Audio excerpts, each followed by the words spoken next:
अब सभी विद्यार्थी जो 12th क्लास में हैं उन सभी का हमारे भविष्य कोचिंग सेंटर में वेलकम है यानी स्वागत है। और आज इस वीडियो में हम लोग हिंदी का लघु उत्तरीय प्रश्न को पढ़ेंगे जो कि आपके एग्जाम में 2 नंबर का क्वेश्चन पूछा जाता है, जो 2-2 नंबर का करके 5 क्वेश्चन पूछता है।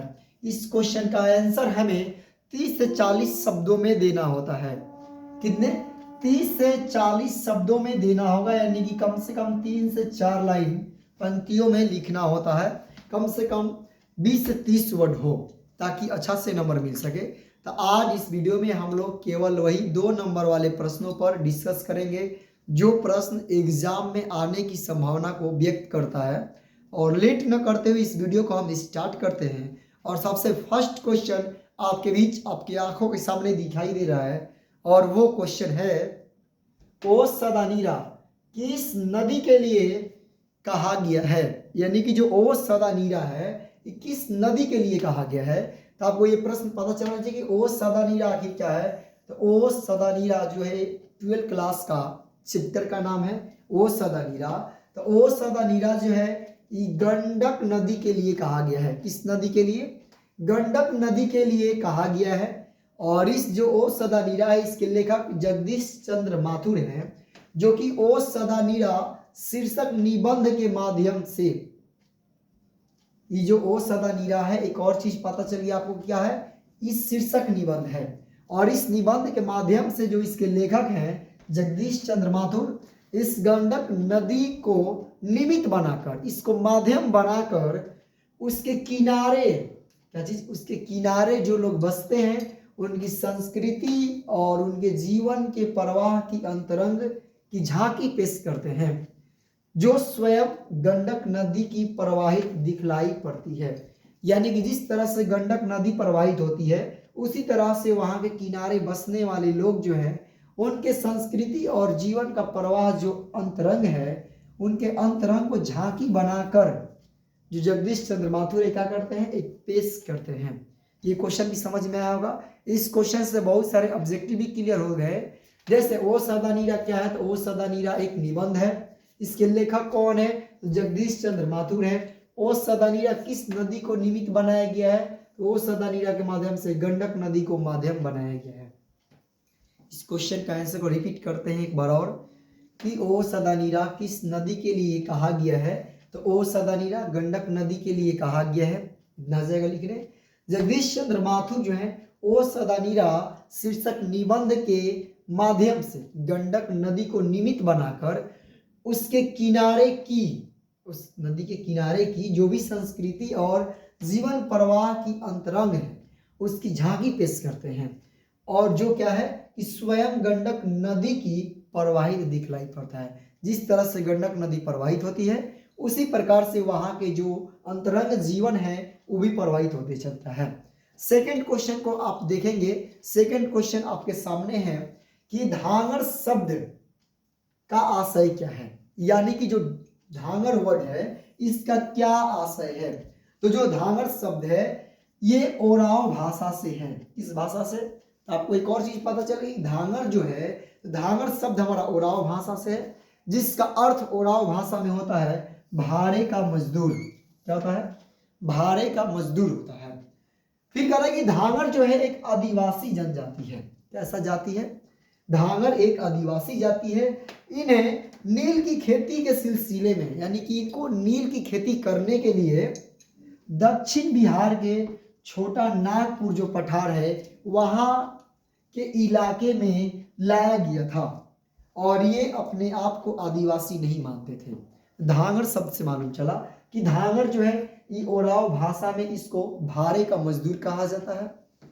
और धांगर जो है एक आदिवासी जाति है।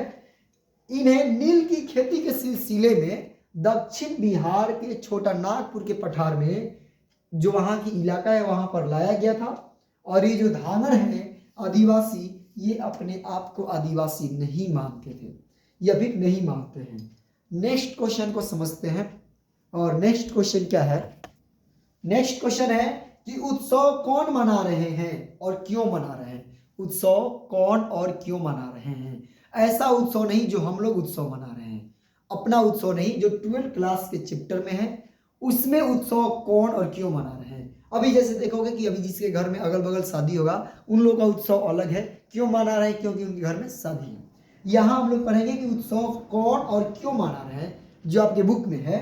तो कह रहे हैं कि उत्सव युद्ध विजय की खुशी में नागरिक मना रहे हैं। कौन मना रहे हैं, जो अधिनायक चैप्टर है उसमें उत्सव मना रहे हैं। उत्सव कौन मना रहा है, उत्सव कौन मना रहे हैं, तो उत्सव जो है युद्ध विजय की खुशी में नागरिक मना रहे हैं। कौन मना रहे हैं, नागरिक मना रहे हैं।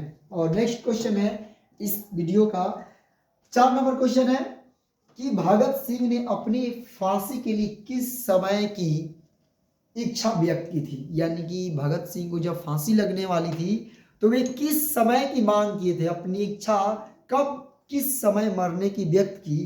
तो भगत सिंह की इच्छा थी कि जब भारतीय स्वाधीनता आंदोलन अपनी चरम सीमा पर, यानी कि भारत की जो स्वाधीनता आंदोलन चल रहा था जब वो चरम सीमा पर हो उसी समय उनको फांसी तक पहुंचाया जाए। उनको कब फांसी दिया जाए, जब भारतीय स्वतंत्रता आंदोलन यानी स्वाधीनता आंदोलन जो है अपने चरम सीमा पर हो तब भगत सिंह को फांसी दी जाए। उनकी अपनी व्यक्तिगत इच्छा थी, उसकी अपनी इच्छा व्यक्त किए थे। इतना क्वेश्चन क्लियर हो रहा है। इसके बाद नेक्स्ट क्वेश्चन को देखते हैं कि सभी किसी को समझ में आ रहा है। नेक्स्ट देखेंगे, नेक्स्ट क्वेश्चन है कि आनंद ने बुद्ध से क्या कहा। बहुत मस्त क्वेश्चन, और ये जो क्वेश्चन है इंपॉर्टेंट क्वेश्चन है, एग्जाम में आने की संभावना कुछ ज्यादा है। और ये क्वेश्चन है कि आनंद ने बुद्ध से क्या कहा। सॉरी गलती है, थोड़ा मिस्टेक हो गया था। क्या है कि बुद्ध ने आनंद से क्या कहा, इस चीज को देखेंगे कि बुद्ध ने आनंद से क्या कहा। देखें कि बुद्ध ने आनंद से क्या कहा, इस चीज देखेंगे। तो आनंद, तो बुद्ध ने कहा आनंद से कि आनंद मैंने जो धर्म चलाया था, यानी कि जो गौतम बुद्ध थे महात्मा बुद्ध, तो इन्होंने जो धर्म चलाया था, तो आनंद से कह रहे हैं कि आनंद मैंने जो धर्म चलाया था वह 5 सहस्त्र वर्षों तक चलने वाला था। यानी कि 5000 वर्षों तक चलने वाला था जो बुद्ध के द्वारा धर्म चलाया गया, किंतु अब वह केवल 500 वर्ष तक चलेगा, क्योंकि नारियों को मैंने भिक्षुणी होने का अधिकार दे दिया। क्यों, अब केवल 500 वर्ष तक ही चलने वाला है, क्योंकि इन्होंने क्या कर दिए हैं, नारियों को भी भिक्षुणी बनने का अधिकार दे दिए हैं। इस कारण से जो बुद्ध ने धर्म चलाया था वो 5 सहस्त्र वर्षों तक न होकर केवल 500 वर्षों तक चलने वाला है। इसके बाद देखेंगे नेक्स्ट क्वेश्चन, और इंपॉर्टेंट क्वेश्चन है कि गैंग्रीन क्या होता है। क्या चीज, गैंग्रीन क्या होता है ये बताना है। तो क्वेश्चन है कि गैंग्रीन क्या होता है। तो गैंग्रीन जो है, तो गैंग्रीन क्या है आखिर। तो देखेंगे कि पहाड़ियों पर रहने वाले व्यक्तियों में कांटा चुभना आम बात है। आपको ही पता है कि जो लोग पहाड़ी पर रहेंगे उनके पैर में कांटा नहीं चुभेगा, मतलब फूल चुभेंगे, ऐसा नहीं। यानी कि जो पहाड़ियों पर रहने वाले व्यक्ति हैं उनमें के पैरों में क्या है, कांटा चुभना आम बात है। परंतु कांटा चुभने के बाद बहुत दिनों तक छोड़ देने के बाद, कांटा पैर में चुभ गया निकाल दिए तो सही है, लेकिन अगर नहीं निकाले तो कांटा बहुत दिनों तक चुभने के बाद यानी छोड़ देने के बाद व्यक्ति का पांव जख्म का शक्ल अख्तियार कर लेता है। यानी जो कांटा चुभा है वो घाव का रूप बना लेता है, जिनका इलाज मात्र पांव काटना ही है। क्या है, जिसका इलाज केवल पांव काटना ही है। यानी कि कांटा चुभने पर होने वाले जो जख्म होते हैं, तो कांटा चुभने पर होने वाले जख्म को गैंग्रीन कहते हैं। इसमें समझ में आया होगा कि गैंग्रीन किसे कहा जाएगा। नेक्स्ट क्वेश्चन और इंपॉर्टेंट क्वेश्चन देखेंगे कि बिस्नी और मुन्नी किसकी प्रतीक्षा में है। मतलब कि बिस्नी और मुन्नी को किसकी प्रतीक्षा है, और वे जो है डाकिये की राह क्यों देखती है। तो बिस्नी का बेटा कौन है, सिपाही यानी मानक है। और मानक जो है अपनी माँ का पुत्र है और अपने बहन का भाई है। तो बिस्नी को अपने सिपाही पुत्र एवं मुन्नी को अपनी सिपाही भाई की प्रतीक्षा है। और क्यों प्रतीक्षा है, और वे डाकिये की राह क्यों निहारते हैं। तो डाकिये की क्या है, डाकिये की राह चिट्ठी आने की वजह से निहारते हैं कि जो उनका भाई और जो इसका बेटा सिपाही है यानी मानक, तो मानक की चिट्ठी आने की वजह से डाकिये का राह निहारने का काम बिस्नी और मुनी करती है। इतना क्वेश्चन समझ में आया है। इसके बाद और क्वेश्चन देखते चलेंगे। अभी क्या समझ में आ रहा है या नहीं, ये चीज हमें कमेंट में बताते चले। आप लोग हमें बताते चले कि क्या क्वेश्चन जो बता रहे हैं समझ में आ रहा है या नहीं, ये कमेंट में जरूर बताएं। और इसके साथ हम नेक्स्ट क्वेश्चन देखते हैं, 8 नंबर क्वेश्चन को। और ये बहुत इंपॉर्टेंट क्वेश्चन है। और क्वेश्चन है कि मानव और सिपाही एक दूसरे को क्यों मारना चाहते हैं। पता है कि मानव और सिपाही एक दूसरे को क्यों मारना चाहते हैं। तो मानव जो है, मानव वर्मा की लड़ाई में भारत की ओर से अंग्रेजों के साथ लड़ने गया था।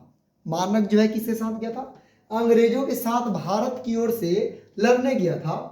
और दूसरी ओर के पक्ष में जापानी सेना थे। कौन थे, जापानी थे। मतलब एक पक्ष लड़ाई अंग्रेज कर रहे थे, जिसके साथ अंग्रेजों के साथ भारत की ओर से मानव गया था, और दूसरा जो विपक्ष टीम था वो जापान था। सेना एक दूसरे का दुश्मन है क्योंकि वे अपने अपने देश का प्रतिनिधित्व करते हैं। सेना जो है दोनों देशों का एक दूसरे का दुश्मन है। और इसमें सेना क्यों दुश्मन है, क्योंकि अपने अपने देश का प्रतिनिधित्व करते हैं। मानव और सिपाही एक दूसरे को दुश्मन मानते हैं और इस कारण से एक दूसरे को मारना चाहते हैं। ये क्वेश्चन जो है एकदम क्लियर हो गया होगा कि मानव जो है बर्मा की लड़ाई में भारत की ओर से अंग्रेजों के साथ जाता है, और दूसरा जो पक्ष है वो क्या है, जापान है। और ये जो सेना है, सेना एक दूसरे को दुश्मन है क्योंकि अपने अपने देश का ये प्रतिनिधित्व करते हैं। और इसी तरह से मानव और सिपाही जो है एक दूसरे को अपना दुश्मन मानते हैं और अपने एक दूसरे को मारना चाहते हैं। क्वेश्चन क्लियर हुआ होगा। नेक्स्ट क्वेश्चन है हमारा 9 नंबर क्वेश्चन की क्वेश्चन है, कल देखते नहीं यह रेशम का सालू, सुनते ही लहना की क्या प्रतिक्रिया हुई, ये बताना है। ये है हमारा, उसने कहा था चैप्टर का पंक्ति कि कल देखते नहीं। इसमें देखेंगे कि जो एक छोटा बालक है लहना, ये बचपन में अपने मामा के घर जाता है और छोटी सी लड़की मिलती है, उसको हमेशा ये कह करके छेड़ता है कि तुम्हारी कुरमाई हो गई। कुरमाई का मतलब क्या होता है आप लोग जानते हो, तो मन में सोचोगे नहीं तो कमेंट में बताओगे। कुरमाई का मतलब मंगनी। और वो बेचारी छोटी सी 8 वर्ष की बच्ची थी, उसको ये चिढ़ाने के लिए बोलता है लहना कि तुम्हारी कुरमाई हो गई। इस बात पर जो लड़की है वो क्या कह के भागती है कि धप कह के भाग जाती है। इसी तरह से वो महीनों दिन उसको चिढ़ाता है। इसी बीच में जो लड़की है इस सेंटेंस का प्रयोग करती है कि कल देखते नहीं यह रेशम का सालू। मतलब वो कही कि कल ही उसकी कुरमाई हुई है, और ये कह करके कि देखते नहीं यह रेशम की सालू कह करके अपना चली जाती है। इस बात पर लहना की क्या प्रतिक्रिया होती है ये बताना है। किसी का भी फीलिंग होता है, इस फीलिंग जब टूटता है तो कैसा दशा होता है लहना का देखेंगे। तो यार सुनते ही, ये शब्द सुनते ही मानो लहना पर वज्रपात होता है। ये जो सेंटेंस बोली लड़की कि कल देखते नहीं यह रेशम का सालू, यह सुनते ही मानो लहना पर वज्रपात होता है, यानी कि पत्थर बरसने जैसा होता है।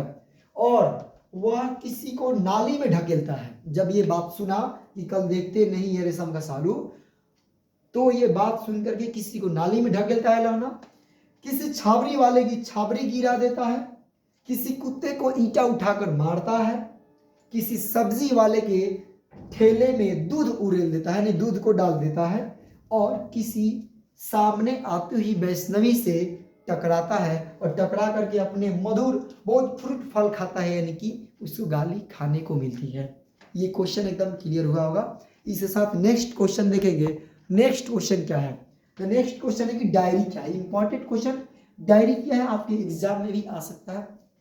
और ये डायरी क्या है, तो डायरी जो है हिंदी साहित्य की वह ऐसी विद्या है जिसमें व्यक्ति अपनी मन की बातों को कागज पर लिखता है। डायरी क्या है, तो डायरी जो हिंदी साहित्य का एक विद्या है जिसमें क्या करता है, व्यक्ति अपने मन की बातों को कागज पर नोट करने का काम करता है। अतः डायरी मन का कूड़ा है।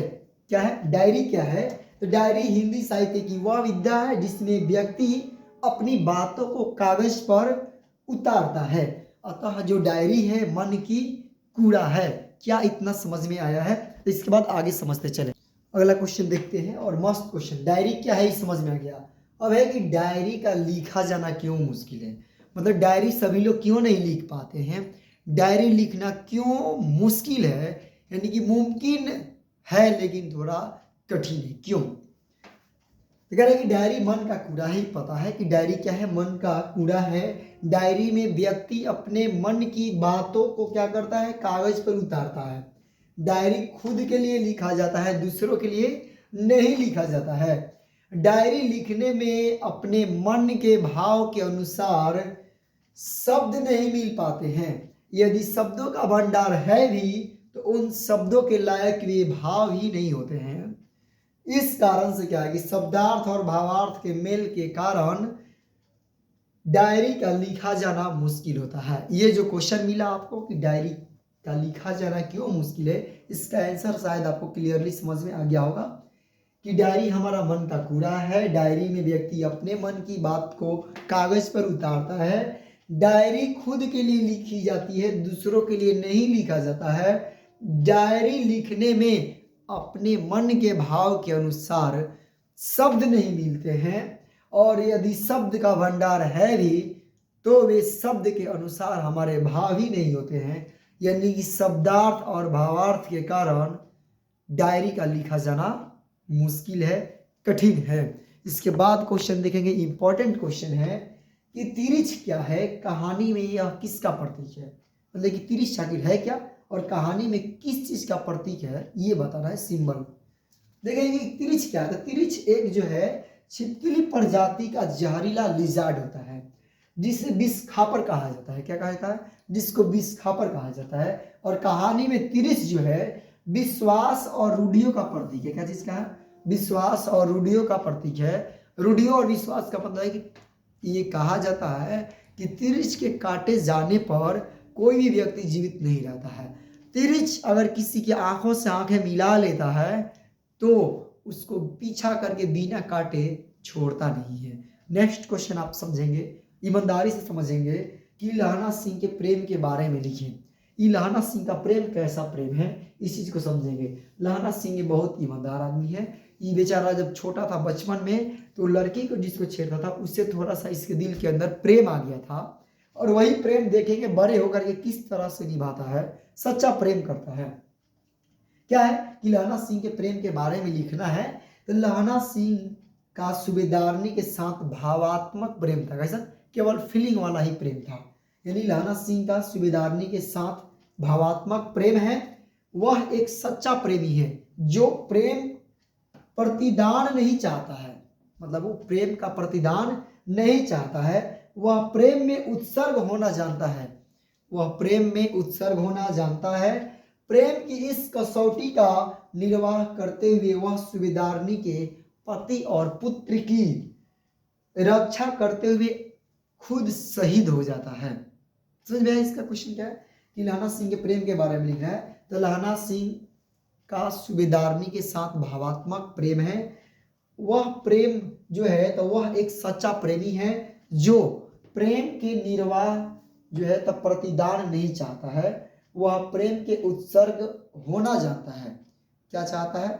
लहना सिंह प्रेम में उत्सर्ग होना जानता है कि किस तरह से उत्सर्ग होना है। प्रेम की इस कसौटी का निर्वाह करते हुए, मतलब अपने प्रेम को निभाते हुए, अपने भाव को निभाते हुए सूबेदारनी के लिए यानी सूबेदारनी के पति और पुत्र को रक्षा करते हुए खुद क्या हो जाता है? शहीद हो जाता है। यानी कि लहना सिंह एक सच्चा प्रेमी था, और आजकल के प्रेम के बारे में सभी किसी को मालूम है। नेक्स्ट क्वेश्चन, सबसे important question, art of conversation क्या है? क्या चीज? आर्ट ऑफ कन्वर्सेशन क्या होता है, यानी कि बातचीत करने का तरीका क्या होता है, ये चीज जानना है। तो आर्ट ऑफ कन्वर्सेशन का मतलब होता है कि वार्तालाप की कला, यानी बातचीत करने की कला क्या है, यही हमारा आर्ट ऑफ कन्वर्सेशन होता है।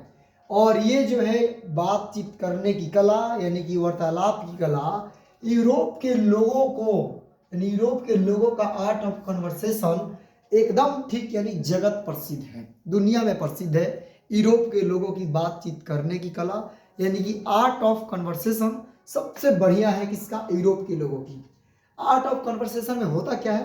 तो आर्ट ऑफ कन्वर्सेशन का जिसके पास हुनर आ जाता है, बातचीत करने की जिसमें कला है, तो आर्ट ऑफ कन्वर्सेशन के हुनर की बराबरी स्पीच और लेख दोनों नहीं कर पाते हैं।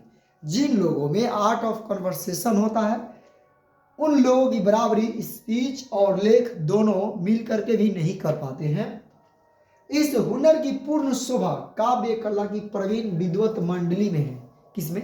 जो काव्य कला की विद्वत मंडली है, जो लोग कविताओं को, शायरियों को, गजलों को जानते हैं, उन लोगों की विद्वत जो मंडली होता है, उस मंडली में आर्ट ऑफ कन्वर्सेशन की कला पाई जाती है। इस कला में, यानी कि आर्ट ऑफ कन्वर्सेशन में, इस कला में माहिर व्यक्ति, जो लोग इसमें माहिर होते हैं, आर्ट ऑफ कन्वर्सेशन में, वार्तालाप की कला में माहिर होते हैं, इस कला में माहिर व्यक्ति ऐसे चतुराई से प्रसंग छेड़ते हैं कि श्रोताओं के लिए, यानी सुनने वालों के लिए बातचीत कर्म प्रिय तथा अत्यंत सुखमय होती है। यानी आर्ट ऑफ कन्वर्सेशन में इस तरीका से बातचीत को स्टार्ट किया जाता है, ऐसे ढंग से, ऐसे इज्जत से स्टार्ट किया जाता है कि लोगों को कर्ण प्रिय लगे, यानी कि कान को सुख मिले सुनने में और मन को शांति मिले। इस तरह की बातचीत को स्टार्ट किया जाता है और इसी कला को आर्ट ऑफ कन्वर्सेशन कहा जाता है। तो ये आर्ट ऑफ कन्वर्सेशन समझ में आया।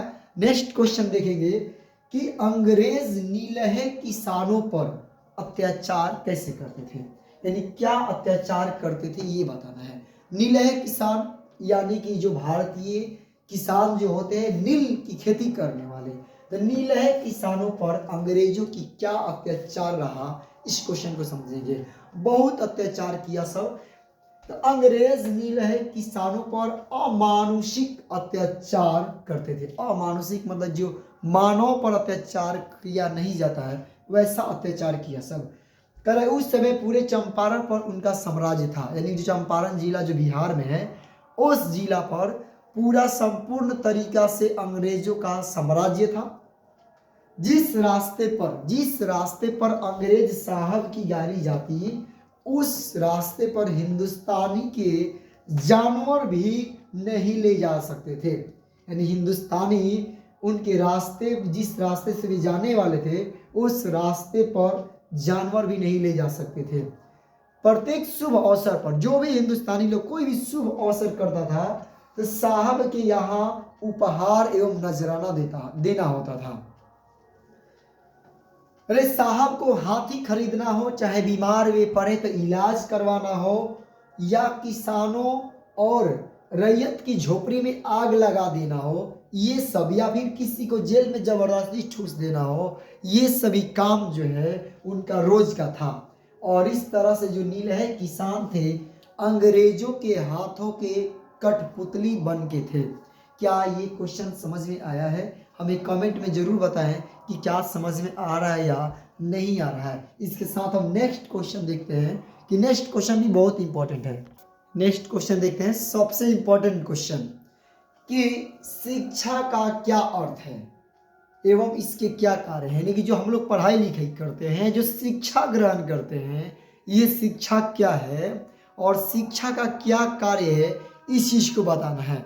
ध्यान रखेंगे ये क्वेश्चन इंपॉर्टेंट क्वेश्चन है और ये क्वेश्चन है कि शिक्षा का क्या अर्थ है एवं इसके कार्य क्या हैं, एवं इसके क्या लिखा गया है, इसके क्या कार्य हैं। क्या बताना है कि क्या कार्य है, मतलब कि शिक्षा का क्या काम है। तो शिक्षा का अर्थ जीवन के सत्य से परिचित होना और संपूर्ण जीवन की प्रक्रिया को समझने में मदद करना है। मतलब शिक्षा क्या है, तो हमारी जीवन की जो भी प्रक्रिया है उससे परिचित होना, सत्य को जानना और हमारे जीवन की प्रक्रियाओं को समझने में हमारी मदद करना ही शिक्षा है। शिक्षा का अर्थ है। शिक्षा का काम क्या है? शिक्षा का काम यानी कार्य केवल मात्र कुछ नौकरियां और व्यवसाय के योग होना ही नहीं है। मतलब कि ऐसी शिक्षा नहीं जो केवल हमको नौकरी और व्यवसाय योग बनाए, वो शिक्षा का कार्य नहीं है। शिक्षा का कार्य है बल्कि इसके अलावा कि संपूर्ण जीवन की प्रक्रिया को यानी कि बाल्यकाल यानी कि बचपन से ही समझाने में सहयोग करना एवं स्वतंत्रता पूर्वक परिवेश हेतु प्रेरित करना शिक्षा का कार्य है। यानी कि बचपन से ही प्रक्रिया को समझे और एक स्वतंत्रता पूर्वक परिवेश में परिवेश करने के लिए प्रेरित करे, वही क्या है, शिक्षा का काम है। नेक्स्ट क्वेश्चन है कि जहां भय है, क्या, जहां भय है वहां मेधा नहीं हो सकती, क्यों? मतलब कि जहां भय, जहां हमारे अंदर डर है, जहां हमारे अंदर भय है, वहां पर मेधा नहीं हो सकती। मेधा यानी स्किल नहीं हो सकती। ये क्या है? कह रहा है कि मेधा एक शक्ति है। क्या है? तो मेधा वह शक्ति है जिससे मनुष्य सिद्धांतों की अनुपस्थिति, यानी कि मनुष्य के पास अगर कोई सिद्धांत नहीं है, उसकी अनुपस्थिति में भी निर्भयता पूर्वक सोचता है, मतलब बिना किसी अंदर भय के सोच पाता है, ताकि वह सत्य और यथार्थ को समझ सके। यदि मनुष्य भयभीत रहता है तो यदि मनुष्य भयभीत रहता है तो कभी मेधावी नहीं हो सकता। यानी कि मनुष्य के अंदर थोड़ा सा भी अगर डर रहता है, थोड़ा सा भी उसके अंदर अगर भय रहता है, तो वो कभी मेधावी नहीं हो सकता है। किसी भी प्रकार की अगर किसी व्यक्ति के अंदर महत्वाकांक्षा है, तो महत्वाकांक्षा जो है उसको भय का निर्माण करती है, यानी कि चिंता और भय का निर्माण करती है। वो महत्वाकांक्षा चाहे सांसारिक हो या आत्मीय हो, यानी कि आपकी अंदर की महत्वाकांक्षा हो, जैसे शांति पाने की, स्वतंत्रता पाने की, ऐसी आपकी खुद की महत्वाकांक्षा हो, या सांसारिक महत्वाकांक्षा हो, कार बस घर लेने की, तो वो आपको भयभीत यानी चिंता और भय का निर्माण करती है महत्वाकांक्षा। जबकि निर्भीक वातावरण में ही मेधा का निर्माण होता है, यानी कि निर्भीक, बिना किसी डर के, बिना किसी भय के जो वातावरण है, वहीं पर मेधा का जन्म होता है। और इसलिए क्या है कि जहां भय है वहां मेधा नहीं हो सकती। जहां भी किसी के अंदर थोड़ी सी डर है, भय है, तो उस व्यक्ति में कभी भी मेधा नहीं हो सकती है। यानी कि जहां भय है वहां मेधा नहीं हो सकती। क्यों नहीं हो सकती? क्योंकि मनुष्य सिद्धांतों की अनुपस्थिति में भी अगर निर्भयता पूर्वक सोचता है, तब उसमें मेधा होने की संभावना होती है। ये क्वेश्चन क्लियर समझ में आया होगा। नेक्स्ट क्वेश्चन को देखते हैं और समझेंगे ध्यान से। अगला सबसे महत्वपूर्ण क्वेश्चन आपके सामने है। ये जो एग्जाम बज रहा है आपको सुनाई दे रहा होगा, लेकिन हम लोग समझेंगे कि अगर हमें वाक शक्ति न होती तो क्या होता। अगर वाक शक्ति न होती तो ये जो आपको अष्टयाम सुनाई दे रहा है, हरे राम हरे कृष्णा, ये सुनाई आपको नहीं देता। अगर हमें वाक शक्ति न होती तो क्या होता? हमें वाक शक्ति न होती तो मनुष्य गूंगा होता। क्या होता? मनुष्य गूंगा होता, यानी कुछ नहीं बोल पाता। मनुष्य को सृष्टि की सबसे महत्वपूर्ण देन उसकी वाक शक्ति है, यानी कि सबसे महत्वपूर्ण वरदान, यानी कि सबसे महत्वपूर्ण अगर कोई चीज देन है तो वाक शक्ति है। इसी वाक शक्ति के कारण वह समाज में वार्तालाप करता है, यानी कि हम बातचीत कर पाते हैं। वह अपनी बातों को अभिव्यक्त करता है बातचीत के माध्यम से ही, बोलने यानी वाक शक्ति के माध्यम से ही क्या करता है? अपने बातों को अभिव्यक्त करता है। वाक शक्ति न होती तो पशु की भांति होते और एक कोने में अवाक होकर लुढ़के रहते। अगर वाक शक्ति न होती तो एक दूसरे की सुख दुख की जो भावना है केवल अन्य इंद्रिय द्वारा, आंखों द्वारा देख करके ही महसूस करते, नाक द्वारा सुन करके ही उसका अनुभव कर पाते। लेकिन वाक शक्ति अगर है हमें तो बोल पाते हैं। अगर वाक शक्ति न होती तो सुख दुख कोई भी चीज का अनुभव नहीं कर पाते, अन्य इंद्रिय द्वारा करना पड़ता। इसके बाद के क्वेश्चन को हम लोग देखेंगे। इसी को एक बार और पढ़ लेते हैं कि अगर हमें वाक शक्ति न होती तो क्या होता। अगर हमें वाक शक्ति न होती तो मनुष्य गूंगा होता। मनुष्य को सृष्टि की सबसे महत्वपूर्ण देन उसकी वाक शक्ति है। इसी वाक शक्ति के कारण वह समाज में वार्तालाप कर पाता है, यानी बातचीत कर पाते हैं। वह अपनी बातों को अभिव्यक्त करता है वाक शक्ति के ही माध्यम से। वाक शक्ति न होती तो मनुष्य पशु की भांति होता और किसी कोने में अवाक के जैसे लुढ़के रहता। और वाक शक्ति नहीं होने के चलते हम अपने सुख दुख की जो अनुभव है अन्य इंद्रियों द्वारा महसूस करते, अनुभव करते। इसके बाद क्वेश्चन, इंपॉर्टेंट क्वेश्चन देखना है कि अर्धनारीश्वर किस बात का प्रतीक है। अर्धनारीश्वर किस बात का प्रतीक है? तो अर्धनारीश्वर इस बात का प्रतीक है कि जब तक नर नारी अलग अलग हैं वे अधूरे हैं।